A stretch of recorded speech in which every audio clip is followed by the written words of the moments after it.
आप में से बहुत लोगों को एहसास हुआ होगा कि जीवन का मूल उद्देश्य क्या है। जीवन का मूल उद्देश्य भौतिक उपलब्धियां नहीं है। भौतिक उपलब्धियां आध्यात्मिक शक्तियों की गुलाम है। बस इतनी सी बात समझने के लिए भौतिक, ये जो हमें दिखाया जाता है, भौतिक उपलब्धियां, भौतिक भौतिक उपलब्धि यानी मटेरियल अचीवमेंट्स, पत्नी, पति, महल, गाड़ी, एटसेट्रा एटसेट्रा एटसेट्रा। ऐसा नहीं कि इनको छोड़ना है, नहीं रखना है, इनके पीछे नहीं भागना है। बड़ा कंफ्यूजिंग सा एटमॉस्फेयर मानव के लिए हो जाता है। पंकज उदास साहब ने कहा ना, एक तरफ उसका घर, एक तरफ मैं कदा। मतलब एक तरफ खुदा का घर, स्पिरिचुअलिज्म, एक तरफ मैं कदा यानी संसार। मैं कहां जाऊं होता नहीं फैसला। बड़ा प्यारी गजल पंकज उदास साहब ने गाई है, बहुत प्यारी गजल गाई, बहुत प्यारी। आप उसको अगर विश्लेषण करें, इतनी प्यारी गजल गाई है। एक तरफ उसका घर, उसका घर मतलब मंदिर मस्जिद को बोला गया है, और एक तरफ मैं कदा यानी संसार। एक तरफ उसका घर, एक तरफ मैं कदा। मैं कहां जाऊं, मैं कहां जाऊं होता नहीं फैसला। उसके दर से उठा तो कहां जाऊंगा। लाइन देखिए, क्योंकि उसके सिवा इस संसार में कुछ है ही नहीं। उसके दर से उठा तो कहां जाऊंगा, और मैं कदा छोड़ दूं तो मैं मर जाऊंगा।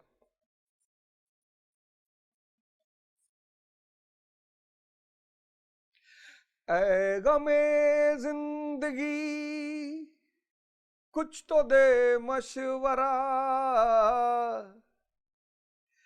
ऐ गमे जिंदगी कुछ तो दे मशवरा। एक तरफ उसका घर, एक तरफ मैं कदा। एक तरफ उसका घर, एक तरफ मैं कदा। उसके घर दर से उठा तो कहां जाऊंगा, मैं कदा छोड़ दूंगा तो मैं मर जाऊंगा। सख्त मुश्किल में हूं क्या करूं ऐ खुदा। एक तरफ उसका घर, एक तरफ मैं कदा। बड़ी प्यारी गजल। उसके दर से उठा तो कहां जाऊंगा। इस पूरे ब्रह्मांड में उसके सिवा कुछ है ही नहीं, उसको छोड़ के जा ही नहीं सकते। और संसार छोड़ दो तो खत्म। यही तो गुरुदेव ने कहा गीता में कि साधु बनना यानी मरने के समान है।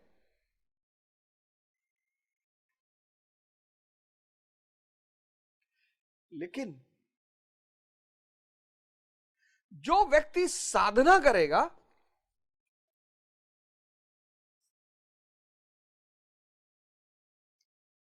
जागृत होता चला जाएगा, जागने लगेगा, इंद्रियों से चैतन्य की तरफ बढ़ने लगेगा, उसे कुछ भी छोड़ने की जरूरत नहीं है।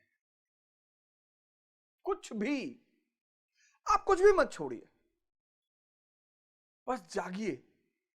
ये महल है ना, महल, ये रहने दीजिए, इसको मत छोड़िए। ये महल रहने दीजिए, इस महल में ही रहिए, पर जागृति बने रहे कि ये मेरा नहीं है,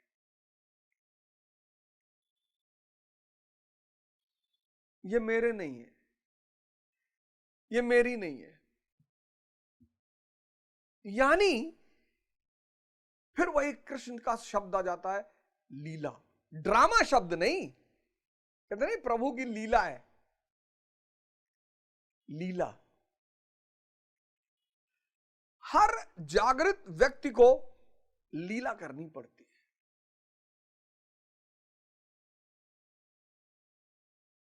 तो आप अपने जीवन का मेन उद्देश्य बनाइए धर्म परिवर्तन, यानी इंद्रियों से चैतन्य की यात्रा। धर्म परिवर्तन में कभी नाम मत बदलिएगा कि श्यामलाल से शमसुद्दीन हो गए, श्यामलाल से सैमुअल हो गए, वो कोई फायदा नहीं, कोई फायदा नहीं। आप सब अपने जीवन का उद्देश्य बनाइए, किसी गुरु की तलाश करिए, इस दुनिया में रहिए,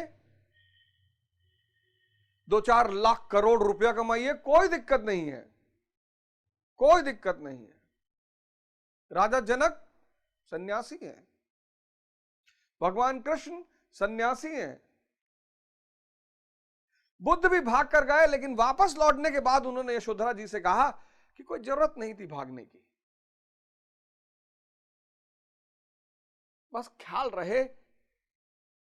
जैसे आप घूमने गए प्रयागराज से मदुरई, रामेश्वरम, तो रामेश्वरम में आपको ख्याल है कि एक दिन जाना है, वापस जाना है प्रयागराज, बस इतना ख्याल बना रहे हैं।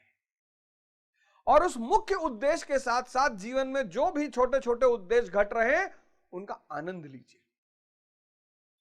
आईएएस बनिए, पीसीएस बनिए, आईपीएस बनिए, मंत्री बनिए, विधायक बनिए, एमएलए बनिए, डॉक्टर बनिए, इंजीनियर सब बनिए, पर होश में, होश में। और इतना मजा आएगा जीवन का।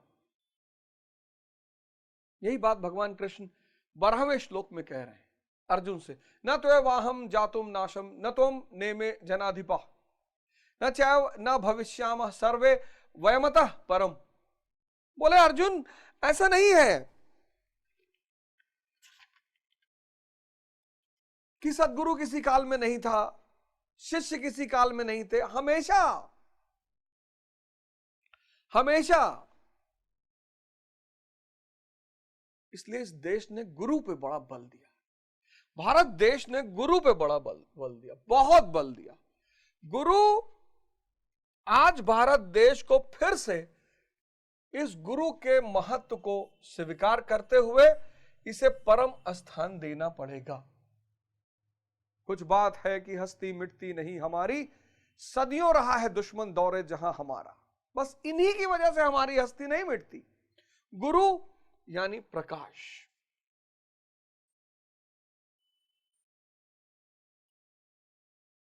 वो व्यक्ति जो चैतन्य पर आ चुका है, चैतन्य ही हो चुका है,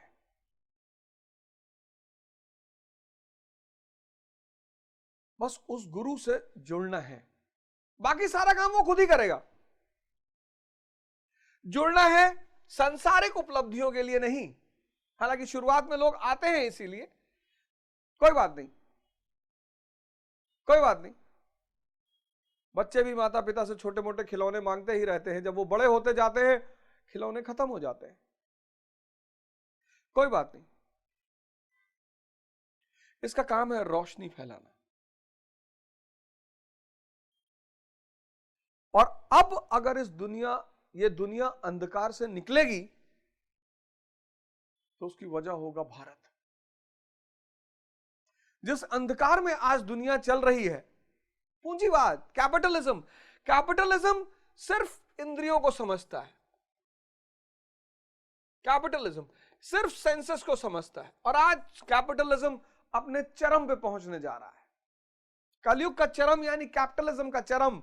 सब भोगी, बाहर से कोई स्वास्थ्य के लिए नहीं खा रहा है, सब स्वाद के लिए खा रहे हैं, और जो भी स्वाद के लिए खा रहे हैं बीमार हो रहे हैं।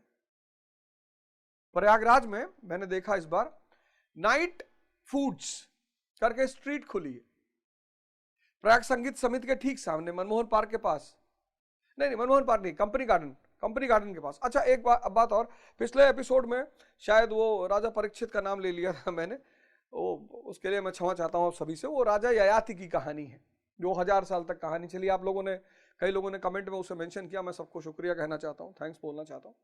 तो कभी कभी हो जाता है कि गलती से कोई नाम और आ जाता है, तो मैं आप कभी कभी हो जाता है कि गलती से कोई नाम और आ जाता है, तो मैं आप सभी से क्षमा चाहता हूं उस गलती के लिए। और वो राजा ययाति की कहानी है। वहां मैंने देखा नाइट नाइट फूड्स, रात भर खाना मिल रहा है। लखनऊ में मैं देखा रात भर खाना मिल रहा है, चटोरी गली।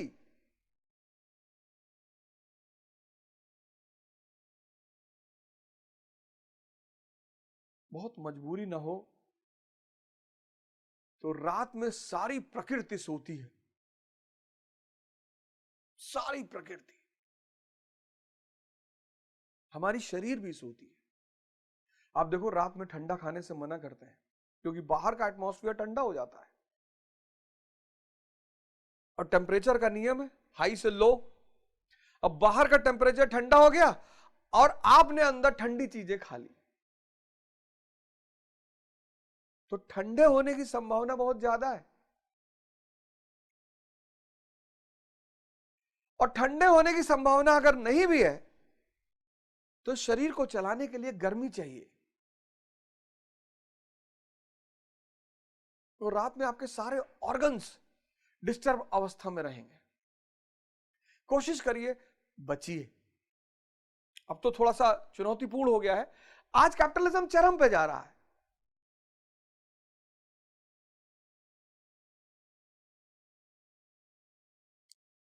स्पिरिचुअलिज्म, इसका सेंसेस से कोई बैर नहीं है, लेकिन ये कॉन्शियस, मतलब यहां आपका रथ जो चलाएगा वो ये चलाएगा कॉन्शियस। आप खाना खाएंगे हेल्थ के लिए, यहां आप खाना खाएंगे टेस्ट के लिए।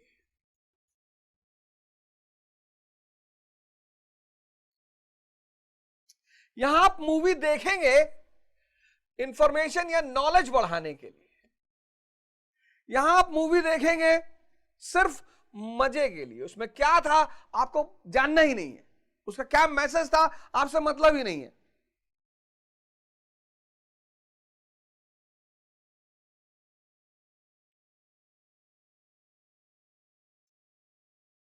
यहां कान को आनंदित होना है, बस मजा लेना है कान को, कुछ भी सुना दो, music, rap rap rock rap कुछ भी। यहां संगीत किसके लिए है? ध्यान के लिए। यहां कान कौन सा गाना सुनेगा? आजा मेरी गाड़ी में बैठ जा। यहां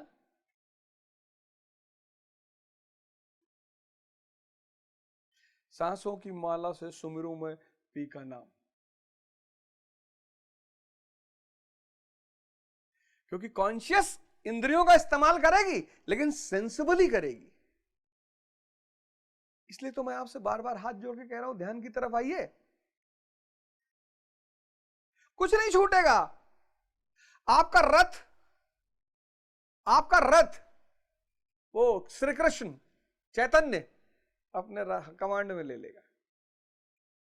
चुनौतियां आएंगी, युद्ध चलेंगे, लड़ाइयां चलेंगी, आप जिंदगी की कोई जंग हारोगे नहीं। और यहां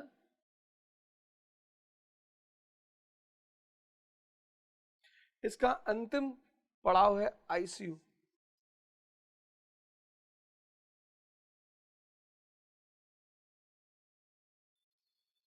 इसका अंतिम पड़ाव है आईसीयू और इसका अंतिम पड़ाव है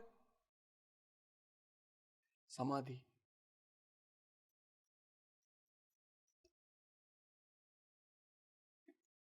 यही आईसीयू नर्क बन जाएगा।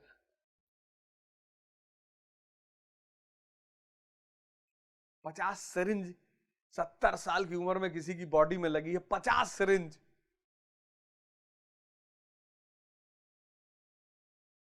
क्या?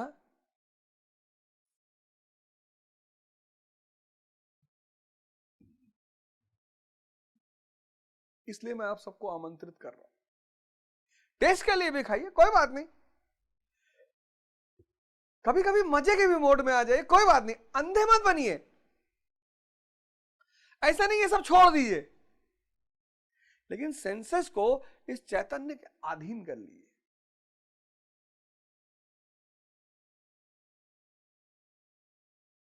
हम सब भी पी लीजिए, पैटीज भी खा लीजिए, केएफसी भी चले आइए, पर ऐसा ना हो कि 10 लीटर थम्स अप ही पी गए। करिए सब कुछ, और सबसे बड़ा काम करिए, इस गुरु की शरण में आ जाइए, ढूंढिए। जब तक महाराज अड़गड़ानंद है तब तक वो आपके लिए रोशनी है ही है। ये संत, ये देश इन्हीं का है, ये देश इन्हीं का है। आइए, सक्तेशगढ़ महाराज जी हैं, सैटरडे को आ जाइए, आपकी छुट्टियां होंगी, उनका सत्संग सुनिए आंख बंद करके। एक सुबह 8 बजे, एक शाम को 4 बजे। ऐसे बहुत सारे संत भारत में हैं, किसी किसी को पकड़ लीजिए। यही तो भगवान कह रहे हैं 12वें श्लोक में कि ना तो ऐसा ही है कि मैं अर्थात, इसको आप अपनी चॉइस लीजिए, अपनी ढूंढ लीजिए, ये आपके रथ को आपके चैतन्य से पकड़वा देगा। इसका यही काम है। दिए के बगल जब एक दिया लाओगे तो दूसरा वाला दिया भी जलेगा।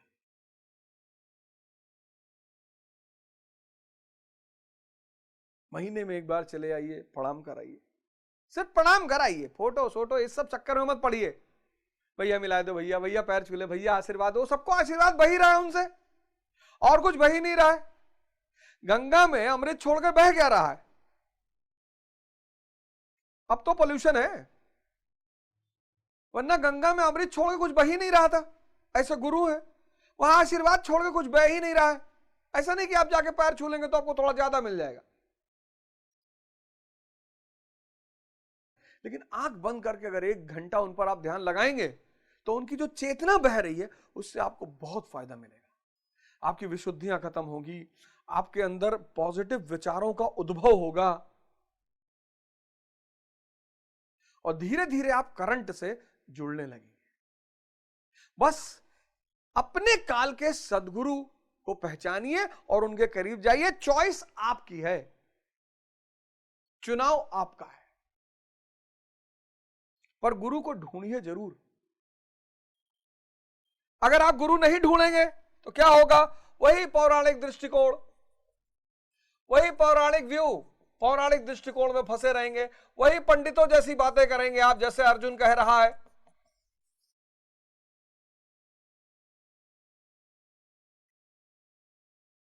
बड़े भाग्य से मानव का जीवन मिलता है, और उससे बड़े सौभाग्य से गुरु मिलता है। 12वां, चमकने के लिए जलना पड़ेगा, और जलने के लिए किसी जले हुए दिए के करीब आना ही पड़ेगा, कोई रास्ता है नहीं। हमारे जितने युवा भाई बहन हैं आज देखो सब कितने परेशान हैं, क्योंकि आज का समय, आज का जो समय है 1980 90 1980 का दशक मैंने पूरा देखा, होश में देखा। कोई डिस्ट्रक्शन नहीं, घर में टीवी ही नहीं थी, मोबाइल ही नहीं था, रेडियो तक नहीं था, ना तो घर में फोन था, ना टीवी थी, रेडियो नहीं था, और मोबाइल का तो खैर सवाल ही नहीं उठता। 1980 का दशक, ये सब था ही नहीं। 1980, 2 ही ऑप्शन थे, या पढ़ो या खेलो। तो या तो व्यक्ति का मन मजबूत होता था या शरीर मजबूत होता था। 1990 के दशक में संक्रमण शुरू हुआ एलपीजी के साथ। पहला, सब घर में फोन आने लगा, लेकिन लैंडलाइन था सबसे ज्यादा। सब घर में टीवी आने लगी, बस यहीं से मामला बिगड़ना शुरू हुआ। 2000 का दशक, फोन, टीवी, मोबाइल,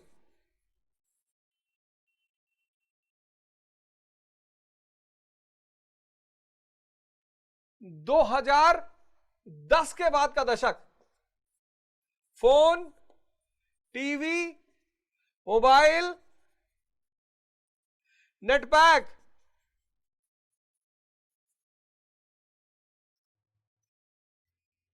न शरीर ही बच रही है और न मन ही बच रहा है।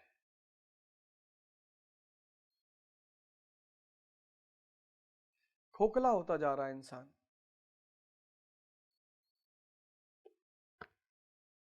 खोखला होता जा रहा है इंसान। देख लो आप 1980 के दशक में आप में से बहुत लोग रहे होंगे, आप देख लो, साइकिल से स्कूल जाते थे, या तो यहां दो ही ऑप्शन था, या तो खेलो या पढ़ो। जैसे दीमक है ना लकड़ी के लिए, वैसे ही मोबाइल बन गया इंसान के लिए। जैसे दीमक है, दीमक, जैसे दीमक लकड़ी को पकड़ ले तो खा जाता है, ऐसे ही आज मोबाइल बन गया इंसानों के लिए, ह्यूमन बीइंग्स के लिए।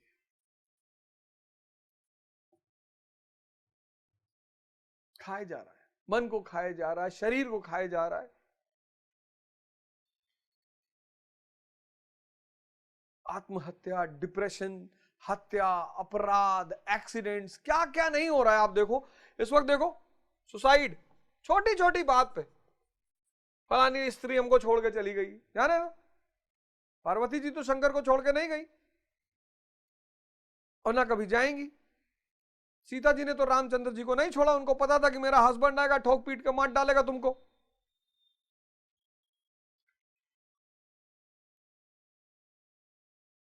विष्णु जी के गले में लक्ष्मी जी ने माला डाली, तुम क्यों सुसाइड कर रहे हो? कोई ऑटो टेक्नीशियन था अयोध्या का, मैंने ट्विटर पे देखा, बेचारे ने सुसाइड कर लिया, उसका लेटर पड़ा हुआ था ट्विटर पे। क्यों तुम मर रहे हो, क्यों? तुम्हें अपने जीवन का उत्थान नहीं करना?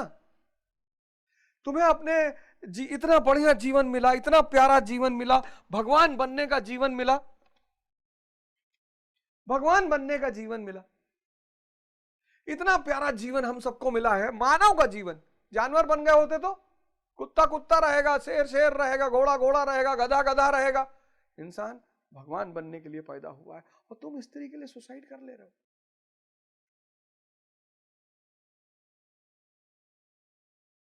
तुम स्त्री के लिए सुसाइड कर ले रहे हो, तुम पुरुष के लिए सुसाइड कर ले रही हो।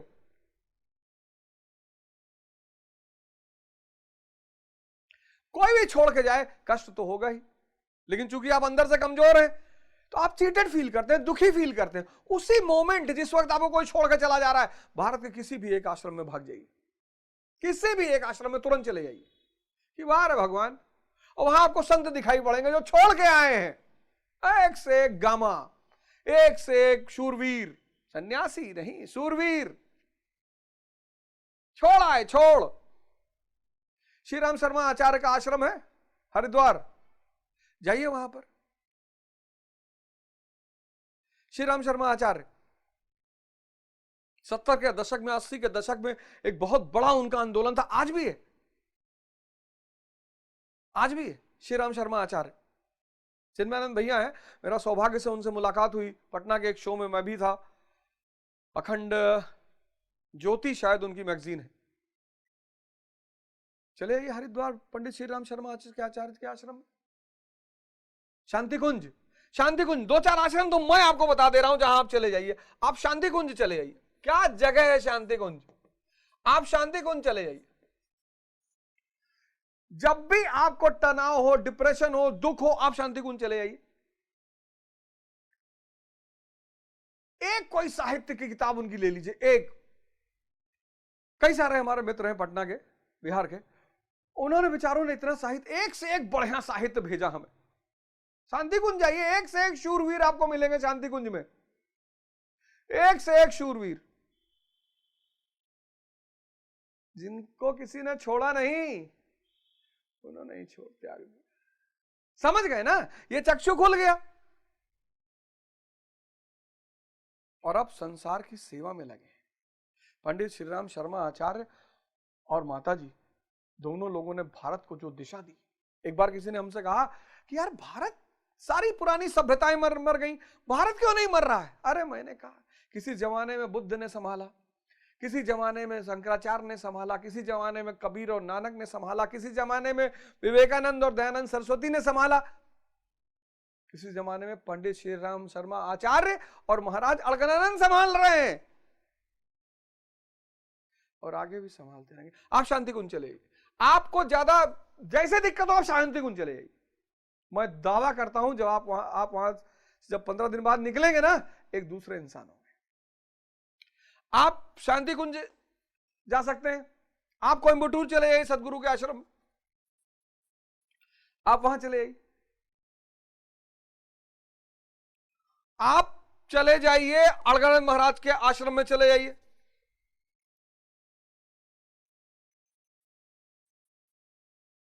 अलगानंद महाराज के आश्रम में चले, शक्तेशगढ़ चले जाइए,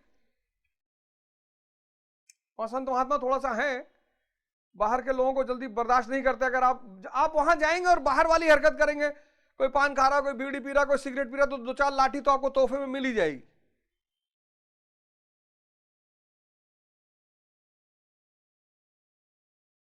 आप सिरसा चले जाइए,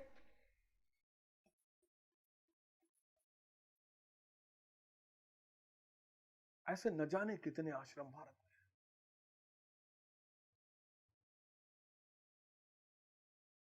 एक बार शांति कुंज जरूर जाइए।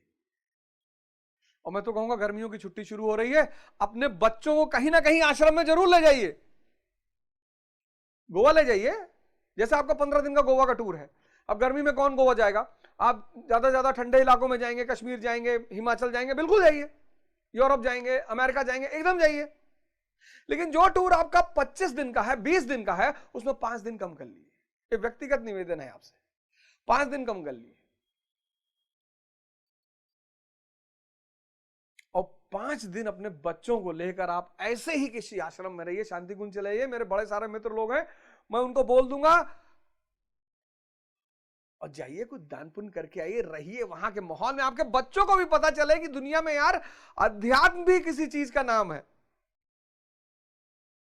और जो आध्यात्मिक है बस वही मस्ती से जिएगा।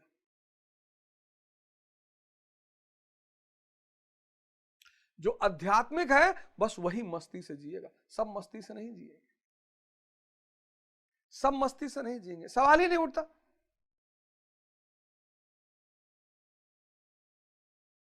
अंधा मन धृतराष्ट्र, अंधी इंद्रियां गंधारी, और उनका बेवकूफ बेटा दुर्योधन।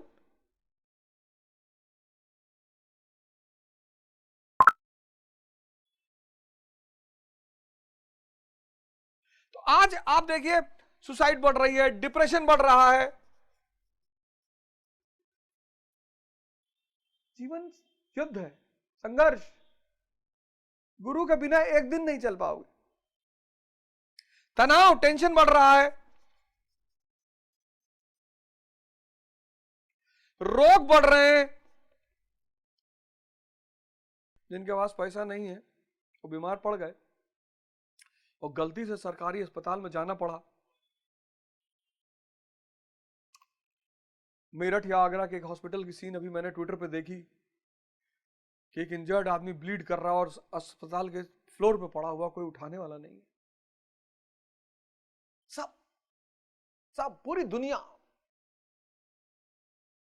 हमारा तो है ही है, भारतीयों का तो है ही है, उन्हें तो जाना ही चाहिए सब।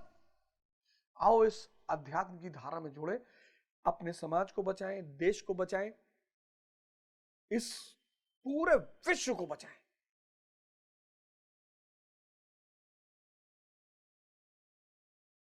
सांस्कृतिक विजय करें पूरी दुनिया पर, कल्चरल कॉन्क्वेस्ट। और ये जो सांस्कृतिक विजय होगी भारत के ज्ञान की, उसी को गजवाए हिंद कहा गया है।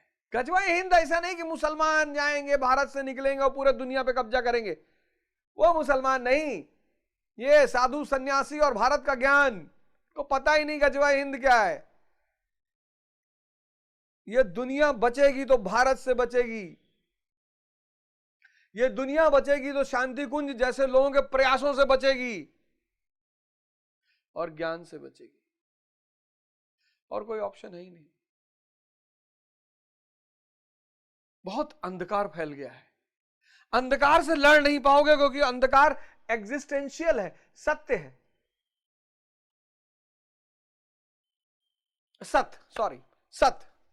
सत्य नहीं, सत्य है, पकड़ नहीं पाओगे।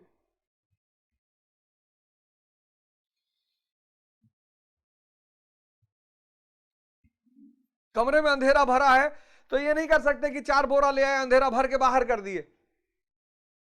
अंधेरे से लड़ के जीत नहीं पाओगे, तो जितना लड़ोगे तुम्हें तोड़ डालेगा।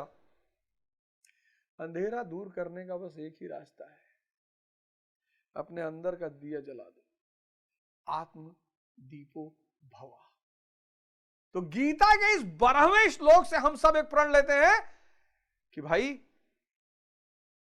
अध्यात्म के रास्ते का वर्णन करना है और जीवन का महाउद्देश्य बनाना है धर्म परिवर्तन, यानी इंद्रियों से चैतन्य की प्राप्ति, और इस पूरी दुनिया को रोशन करना है। जय हिंद, जय भारत।